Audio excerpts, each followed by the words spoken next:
If you want to know what this song has to do with fencing schools from the 1500s, stay tuned. Imagine the following. It is a beautiful Saturday in 1550. You're walking into your next town because your mother sent you out to buy a chicken for the next day. In the distance, you hear music, pipers, drums, and horns. You hurry up a hill and look down on the town gate. There you see many people on the sides cheering to people walking along the road into town. They're carrying many different weapons. Some are carrying halberds, some pikes. Some only have large staffs. Some are wearing rather modern-looking shirts with fancy quillons you have never seen before. Many are carrying long swords, but they look much thinner and are weirdly shaped near the handle. All of them are smiling and waving, wearing their best but also practical clothes. Each of them is carrying a bouquet or ring of flower on their weapon. You smell the different scents coming from town: roasted almonds, toasted bread with cheese, meat sizzling over fire. You fall into a run because you know it's Fechtschule time. In modern times, when you think of the word Fechtschule or fencing school, you imagine a place where you pay your 30 money a month and train once a week with friends' ancient techniques, improve your fitness, and go for a little sparring. But not so in the older times. A Fechtschule then was a competition to show your skill and finesse to other fencers and the crowd. You could even earn some money, but it was also dangerous up to the point that sometimes people even died. So first, let's move back 550 years. It's the year 1487. Friedrich III, Emperor of the Holy Roman Empire, concentrated more on negotiating than warfaring. His motto was AEIOU, or Alles Erdreich ist Österreich untertan, or All the earth is subordinate to Austria. However, there were many feuds between lords, knights, cities, fighting for power, land, and influence. A feud could be between two persons or families, between one person and a city, and many more. Important is that there were laws how to proceed through a feud. Here, for example, we see the messenger of the Count of Velingin delivering a feud letter to let the other party know that there will be violence against them. Here is a different example from 1576. The lords of Wildenburg in modern Switzerland raided the peasants on their way to the market in the city. At the top left-hand side, you can see a man running from the castle to ambush a peasant girl, her father waiting in the bushes. In the front, you can see the father having cut off a leg of the attacker. Note that we can see in this image a side sword and a halberd. We will get to that later. Another big thing was coming: the Reformation. Although Luther proclaimed his thesis in 1517, there was turmoil and discontent with the Catholic Church before that. Jan Hus, which you can see here, tried to reform the church, soaking up all the discontent, and was executed for that.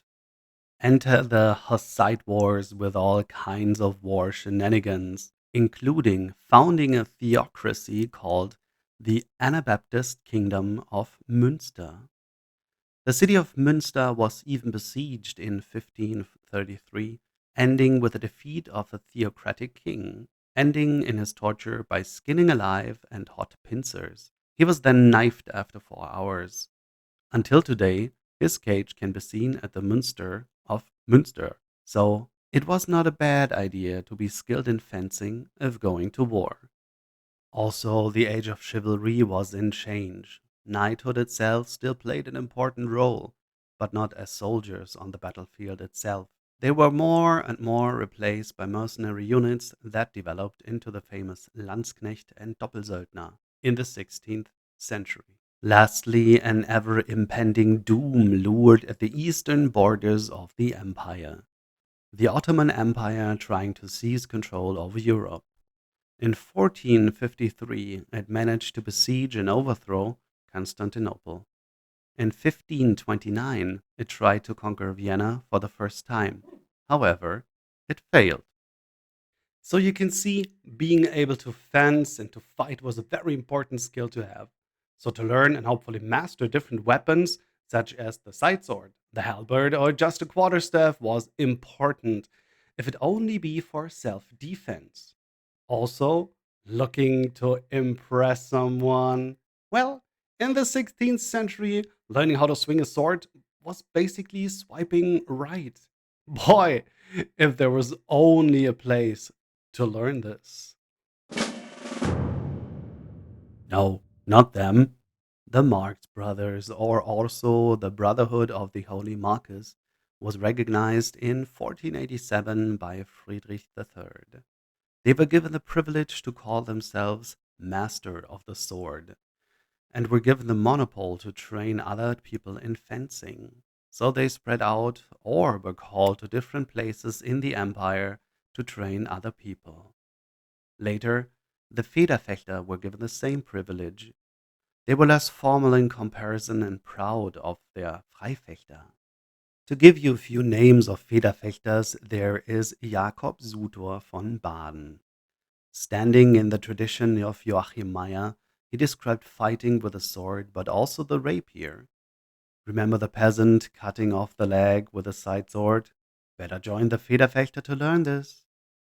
Also, there was Michael Hund, describing also the rapier. Here you can see his approach to footwork. As a very famous Freifechter, we have to mention Joachim Meyer here. He does not need much of an introduction, his work speaks for him. Who were the influencers of the 16th century? Forget TikTok. These sword masters had the real clout. If Joachim Meyer posted a move, you'd better believe everyone was copying it.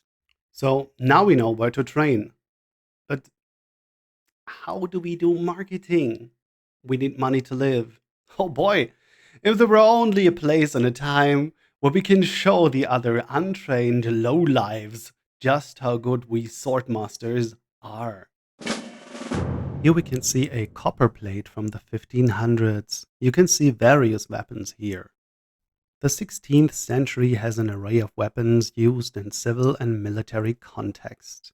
However, the longsword is not such a weapon anymore.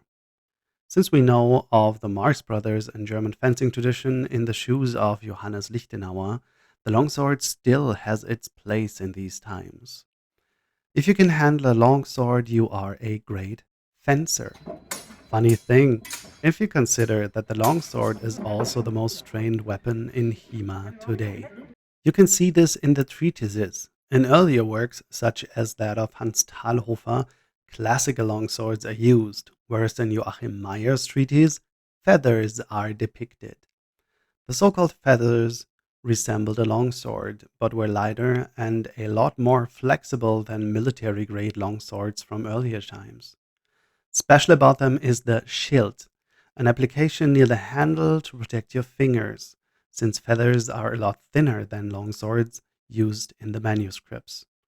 There are developments towards this approach, for example, with the Sigi light resembling the feathers from the 16th century. Remember the Chad Dad from the Feud chapter? One person is carrying a side sword or early rapier. Being rather new to Germans in the 16th century and missing in our picture above, this weapon was already spread in southern Europe, such as Italy or Spain. Joachim Meyer, for example, didn't want his students to lose the guest from these regions, so he added a section in his treatise. Seems like a good idea, considering the picture from before. Again, our feud picture also shows the halberd. Being also a military weapon, it is nowadays most famous for the city guard in movies and video games. But behold, the halberd was a great weapon for such contexts, being able to block off masses, guide crowds, and having the longer weapon against criminals with weapons. Of course, halberd fighting found its way into the Fechtschule of the 16th century as well, having, oh wonder, also a section in Joachim Meyer's treatise. The most basic thing one could have, a big stick. Just go into the woods and pick one. Hooray for basic civil defense. For military uses, well, if your pike breaks, you have a stick. Treatises can be found across the board, across the ages. such as Paurenfeind, Paulus Hector Meyer, Joachim Meyer, you name it. Finally, the Langmesser. By looking into Meyer's treatise again, he replaces all the one-handed weapons with a training weapon made of wood and leather, the Dussak. If you can handle this weapon, you can handle all contemporary one-handed weapons, such as the Katzbalger, Erling cutlasses, or Langmesser. Johannes Leckküchner also deserves a special mention here. His Langmesser treatise from 1478 describes a technique against a peasant strike. So fahr ihm den Kopf mit dem Messer und hau ihn zu dem Hals, willst du ihn nicht hart winden, so schlag ihn auf den Armen, ist aber das auf einer Fechtschule, so schlag ihn in den Bauch auf seiner linken Seite grob. So here he makes a clear distinction between hitting the neck or arms with the sharp edge of the blade for serious duels and a strong hit to the stomach in a fencing school. As the main source for our video, we shall cite 6 Fechtschulen by Friedrich Wilhelm Karl Wassmannsdorf from 1870. Also, thanks to Werner Überscher vom Schwertbund Nürnberg and his work. But let's head back. To hold a Fechtschule, you needed to be approved to even apply for one. So you need to be a recognized fencing master, so mostly belonging to the Marx Brothers or the Federfechter. Or you could just be a lord of some sort and invite to one because it was your birthday or whatever, wedding. Then a date had to be found. Fechtschule were mostly on weekends or tied to special dates such as weddings, holidays, and such. So you set a date. How will people know? Well, you use the media like today. And with media, I mean messengers riding from town to town, shouting out the invitation. Getting invited to Fechtschule was the medieval version of being tagged in an Instagram event. Only instead of party pics, you might come home with a few bruises or more. We even have an example from the 17th century in Nuremberg. Hear ye, hear ye! By the power and authority of the Roman imperial majesty and the well-earned privilege and freedom to the knightly art of fencing, which I too have followed, as well as through the skill and permission of the most noble and wise council of this imperial free city of I, from of my craft a and an approved master of the long sword from have been granted and allowed to proclaim a public knightly and manly fencing school, and to hold the same on all knightly weapons, as every one will witness. My opponent shall also know what is forbidden in this my fencing school. Wait, rules? Really? Yes, of course, since this is a regulated competition, just as today, there are rules and judges. What is not done in your school, you shall not do here either. No usage of pommel or tip of the sword. No dishonest plays, such as breaking of limbs or hitting the genitals, gouging of the eyes, throwing stones, or running in. Don't hit over or below the staff of the judge. No hate, no envy. The highest laceration to the opponent's head scores the win. No protective gear. Hats and gloves are to be put in a large chest. In later events, there are even more monetary penalties, such as wearing a hat or gloves during duels, cursing or blasphemy, name calling or cursing at the opponent, not respecting the master.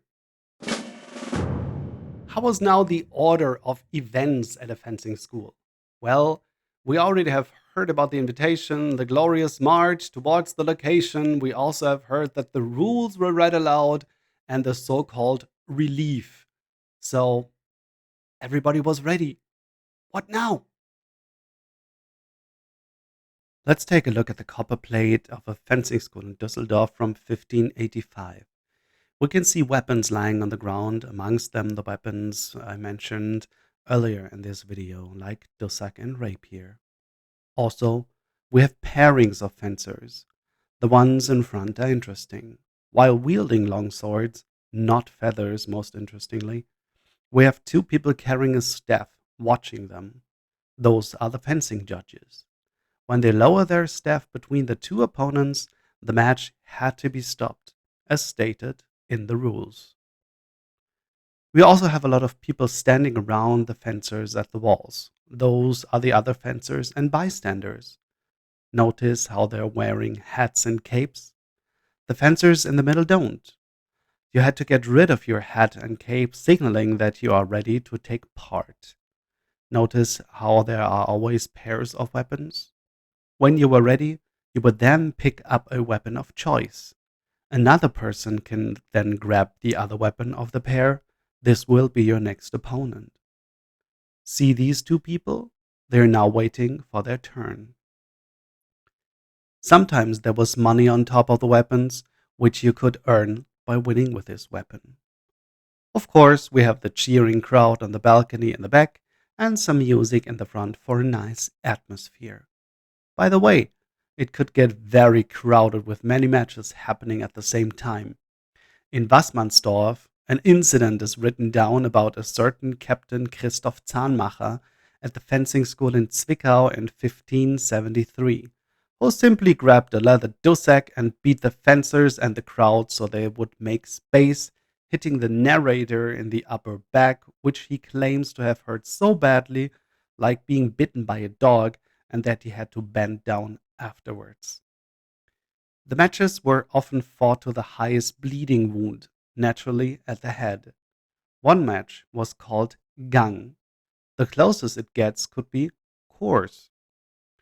Fencers could decide to go more than one course if they wanted to, or the audience demanded it. The audience is an important part of such an event, since a lot of pressure but also motivation comes from them. A fencing school was not only simply a competition, but also entertainment. So winning the crowd was a big step in being called the most prestigious competitor, which was often rewarded as well. Where this can be a problem, we'll see in the next chapter. So after everybody had enough and was bleeding and hurting on and in several parts of their bodies, the fencing schools closed, and as also in modern times, big feasts were held to charge one's battery and talk about the many things that happened during the day.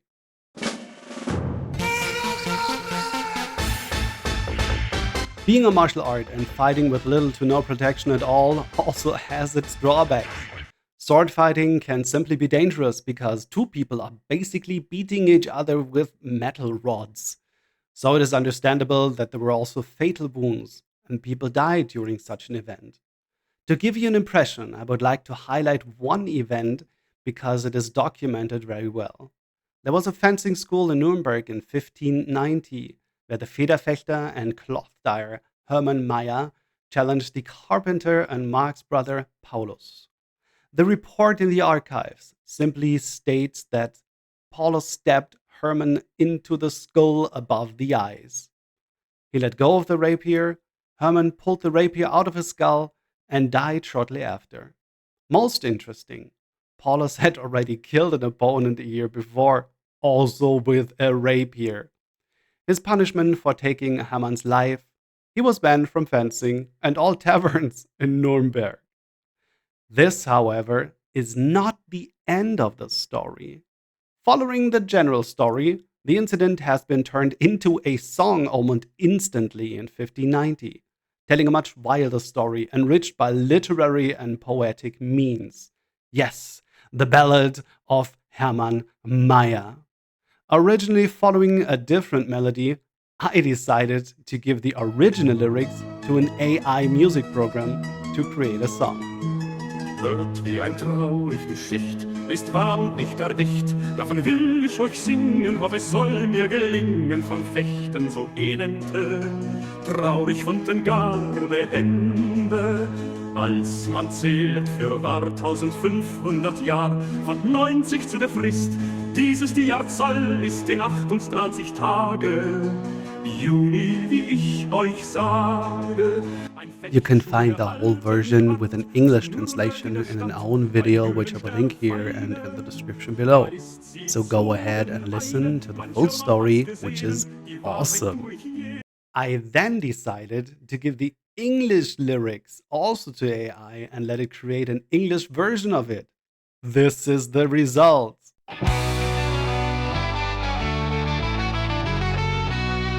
Hear now this tale of woe, true and not just for show. I'll sing it for you all. Hope my words don't fall. A fencing sad and grim, with skill yet dark within. The year was, if you see, 1593, on June's 28th day. So the records say, a fencing school was held in Nuremberg as it is spelled. What a banger! I would totally listen to a whole album of it. So this is it for this video. I will let the English version run for you until the end. If you enjoyed this video, please hit the like button, and always, thanks for watching. As this grim tale is told,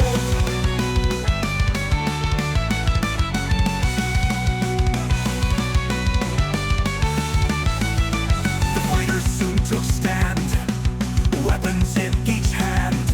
With eager hearts they fought, each seeking what they sought.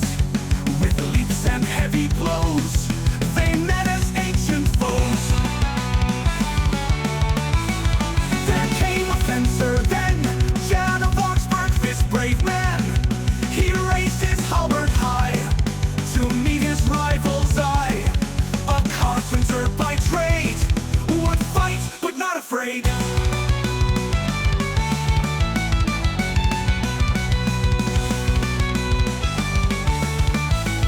They met with a mighty force, following the fighter's course. 3 rounds they fiercely went, as the crowd watched, content. John laid his halberd low, but still his skill did show. Then came another one, to face the carpenter's run. A dyer quick and sure, Herman Meyer by name pure. He took the halberd there, and challenged without a care.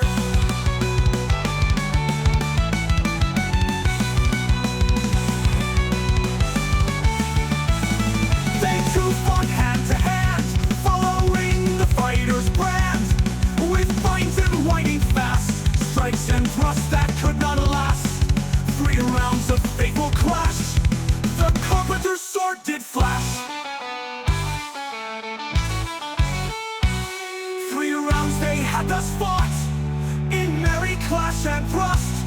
The carpenter fell again, his halberd laid in vain. He lay down soon to rest, wishing to rise and leave the contest. The dyer took the lid, but still he did not heed.